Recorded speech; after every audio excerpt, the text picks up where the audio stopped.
Sir నమస్కారం sir. నమస్తే అండి. సార్ అనిల్ రావిపూడి గారు అండ్ చిరంజీవి గారు వీళ్ళ కాంబినేషన్ లో ఒక సినిమా రాబోతుందని చిరంజీవి గారు జస్ట్ ఒక 90 రోజులు అనిల్ రావిపూడి గారికి టైం ఇచ్చేసారని చెప్పేసి దీంట్లోనే ఈ టైంలోనే సినిమా ఫినిష్ చేయాలని చెప్పేసి కొన్ని రోజుల నుంచి కూడా వార్తలు వింటూనే ఉన్నాం సార్.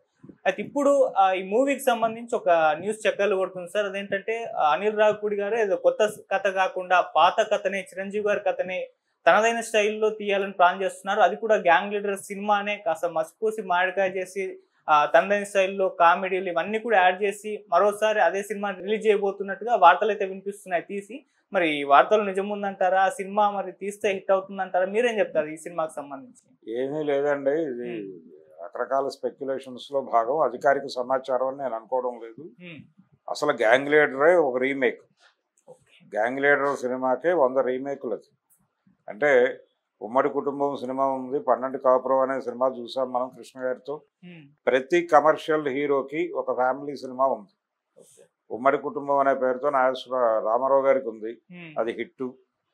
దాని తర్వాత దాదాపు అదే ఉమ్మడి కుటుంబం కాన్సెప్ట్తో 12 కాపురం అని కృష్ణ గారు చేశారు, అది పెద్ద హిట్. దాని తర్వాత చిరంజీవికి ఈ సినిమా ఉంది గ్యాంగ్ లీడరు.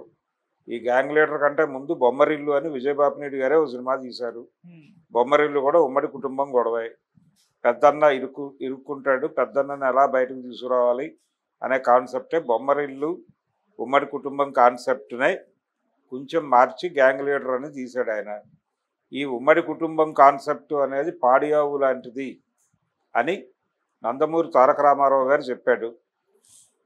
పాడియావు అంటే ఆయన ఒక రీజన్ కూడా చెప్పాడు దానికి. 12 కాపురం టైంలో చెప్పాడు. ఆ సినిమా సద్దినోత్సవానికి ఆయనే చీఫ్ గెస్ట్. ఆ రోజు ఆయన చెప్పింది ఏంటంటే, ఇది పాడియావు లాంటివి, మన జీవితంలో ఏది కోల్పోతామో దాన్ని తెర మీద చూసి ఆనందిస్తాం. ఇది మానవ నైజం, మనిషి వీక్నెస్. ఇది మన జీవితాల్లో నుంచి ఉమ్మడి కుటుంబాలు వెళ్ళిపోయినాయి, అయినప్పటికీ ఉమ్మడి కుటుంబాన్ని తెర మీద చూసి ఆనందిస్తాం. కానీ మన జీవితాల్లో ఉన్న కష్టాలు తెర మీద చూపిస్తే ఏడుస్తాం, సినిమాని రిజెక్ట్ చేస్తాం. అందుకని అలాంటి కథలు నడవకపోవచ్చు, ఈ కథలు అయితే నడుస్తాయని చెప్పాడు. అలా ఒక రివర్స్ ప్రయోగం అక్కినేని నాగేశ్వరరావు గారు చేశారు ఆదర్శ కుటుంబం అనే పేరుతో. అంటే ఉమ్మడి కుటుంబాలు అక్కర్లేదు, ఎవరి జీవితాలు వాళ్ళు గడుపుకుంటూ ఎవరి ఇంట్లో వాళ్ళు ఉండి ఏదో అకేషనల్గా అందరూ కలిసి సెలబ్రేట్ చేసుకుంటే సరిపోతుంది. ఉమ్మడి కుటుంబాలు అక్కర్లేదు, రకరకాల గొడవలు అందరూ కలిసి ఒకే చోట కొట్టుకోవడం ఎందుకు అన్న పద్ధతిలో నడుస్తుంది అది ఆదర్శ కుటుంబం. ప్రత్యేగాత్మ గారు డైరెక్టర్. ఆ సినిమా ఆళ్ళ అంతంత మాత్రంగానే నడిచింది. ఈ సినిమాలతో పోలిస్తే అది డిజాస్టర్ కిందే అనుకోవాలి. అందుకని రామారావు గారు చెప్పిన రీజన్ కరెక్ట్. మన జీవితాల్లో లేని దాన్ని తెర మీద చూసి ఆనందిస్తాం. అదే పాయింట్లో గ్యాంగ్ లీడర్ హిట్ అయింది ఆ రోజుల్లో. దానికి తోడు అందులో జోడించినటువంటి బామ్మ చిరంజీవి కాంబినేషను, అంటే నిర్మలమ్మకి చిరంజీవికి కాంబినేషన్లో కొన్ని సీన్స్ వర్కౌట్ చేశారు, చాలా టిపికల్గా ఉంటాయి, అది బాగా వర్కౌట్ అయింది.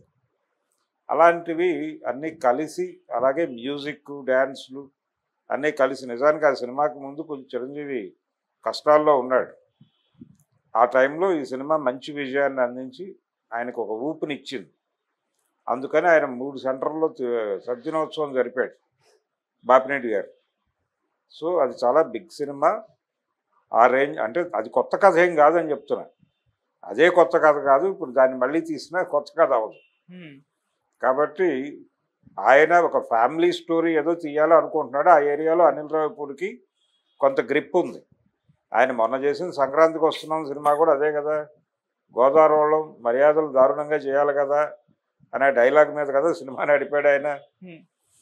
ఫ్యామిలీ ఓరియంటెడే కదా అది. పల్లెటూరులో ఒక ఇంట్లో, ఆ ఇంట్లో అందరూ ఉంటారు, హీరో హీరోయిన్ కూడా అక్కడే ఉంటారు, ఏదో వ్యవసాయం గోల వాళ్ళ మధ్య. అంటే మోడ్రన్ లైఫ్ని కొంత దానిలోకి మిక్స్ చేసి ఓటీటీల్లో కంటెంట్ చూస్తున్న పిల్లలు, అలాగే కంపార్ట్మెంటల్గా చీలిపోయినటువంటి జనాల బిహేవియర్, దీని మీద డ్రామా నడిపాడు. అదే డ్రామా ఇప్పుడు మళ్ళీ నడుపుతాడు. అంటే సంక్రాంతికి వస్తున్నాం లాంటి సినిమాయే చిరంజీవి కోరుకుని ఉండొచ్చు. అంటే హోల్సమ్ ఎంటర్టైన్మెంట్. ఆ హోల్సమ్ ఎంటర్టైన్మెంట్ ఎలాగైనా ఇవ్వచ్చు. అది ఫ్యామిలీ స్టోరీ అయి ఉండొచ్చు, ఫైట్లు వీట్లు వద్దు, అంటే దాన్ని కూడా ఓ పద్ధతిగా నడిపి ఎంటర్టైనర్ కావాలి, ఎంటర్టైనింగ్ సినిమా చేస్తే తనతో వర్కౌట్ అవుతుంది అనేది చిరంజీవికి ఒక కాన్ఫిడెన్స్ ఉంది. ఎంటర్టైనింగ్ హీరోయిజం చిరంజీవి మీద బాగా వర్కౌట్ అవుతుంది. వాల్తేరు వీరయ్య సినిమా వర్కౌట్ అవడానికి, వీరసింహారెడ్డి కంటే ఎడ్జ్ రావడానికి కారణం చిరంజీవిని ఎంటర్టైనింగ్ హీరోగా నడిపించటమే.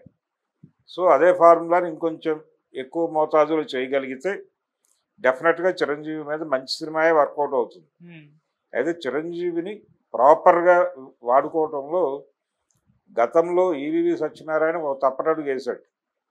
అల్లుడా మజాకా అని ఒక హోల్సమ్ ఎంటర్టైనర్ అనే పేరుతో చేసి దానిలో ద్వంద్వార్థాలు ఇతర అంశాలు ఎక్కువైపోయి అది ఒక రకంగా నెగిటివ్ సినిమా అయిపోయి హిట్ అయింది.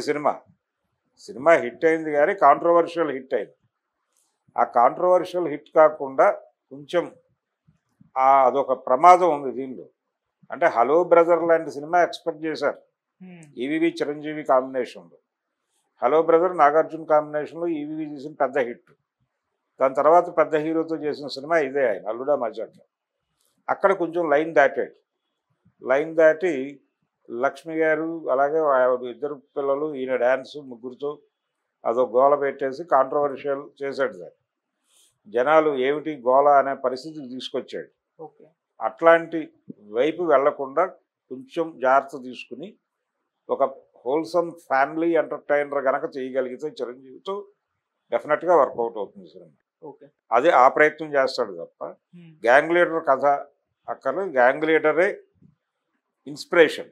గ్యాంగ్ లీడర్ సినిమాయే అనేక సినిమాల ప్రేరణతో తీసిన సినిమా. దానిలోనే కొత్తదనం లేదు. ఆ టేకింగ్ హడావిడి దాని మీద ఉన్న కొత్తదనంతో సినిమా నడిచిపోయింది. ఇది కూడా అంతే. ఇక్కడ కూడా ఆ హడావిడి చేయాలి. ఫ్రేమ్ అదే, ఫ్రేమ్ పాత ఫ్రేమ్లో కొత్త పద్ధతిలో బిగించాలి ఫోటోని. బిగించేసి సినిమా ఆడేస్తుంది. అనిల్ రావిపూడి మీద చిరంజీవి గారికి చాలా హోప్స్ అయితే ఉన్నాయి. అది ప్రూవ్ చేసుకోవాల్సిన రెస్పాన్సిబిలిటీ తనకుంది. ఆయన దాన్ని కాన్ఫిడెంట్గానే తీసుకుంటున్నాడని అనిపిస్తోంది. సో కానీ బాబీ తర్వాత మళ్ళీ చిరంజీవికి ఒక పెద్ద హిట్ ఇవ్వబోయే డైరెక్టర్గా అనిల్ రావిపూడి అనుకోవచ్చు.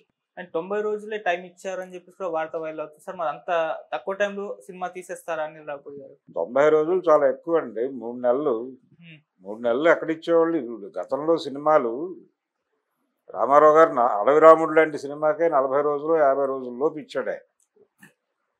మ్యాక్సిమం 60, అంటే 2 నెలలు మ్యాక్సిమం. అంతకు మించి ఏం చేసుకుంటారు దేశాన్ని పద్ధతిలో. రోజుకి అలా వెళ్ళిపోద్ది. స్క్రిప్ట్ పక్కగా ఉంటే టైం తీసుకోకుండా తీసేస్తాయి. కమర్షియల్ సినిమా, ఫార్ములా సినిమాలు దీనికి మొత్తం ముందే ప్రిపేర్ అయి ఉంటారు కాబట్టి హీరో డేట్స్ అది సఫిషియంటే. 90 డేస్లో సినిమా చేయటం అనేది పెద్ద కష్టసాధ్యమైన విషయం ఏం కాదు. ఈజీగానే చేయొచ్చు. గతంలో 90 రోజుల్లో 2 సినిమాలు కంప్లీట్ చేసిన వాళ్ళు కూడా ఉన్నారు. కాబట్టి ఒక్కసారి పాత ఆనాటి మెడ్రాస్ రోజుల్ని తలుచుకుని కొట్టేస్తారు, ఏం కాదు. అలా చేసి హిట్ అయిన సినిమాలే ఇవన్నీ. గ్యాంగ్ లీడర్ కూడా అదే. గ్యాంగ్ లీడర్ కూడా 8 సంవత్సరాలు తీసిన సినిమా ఏం కాదు. అప్పుడు వేరు ఇప్పుడు వేరు సార్. ఏం వేరు? టెక్నాలజీ కూడా పెరిగిపోయింది. అవునండి, టెక్నాలజీ పెరిగితే అదే కదా. హీరో డేట్స్ ఇస్తానంటున్నాడు కానీ 90 రోజులు ఇస్తున్నాడుగా, ఇంకేంటి ప్రాబ్లం? కాబట్టి తీసేయటమే. అంతకంటే అసలు నెల లోపు డేట్స్ ఇచ్చి సినిమాలు తీయించిన హీరోలు కూడా ఉన్నారు.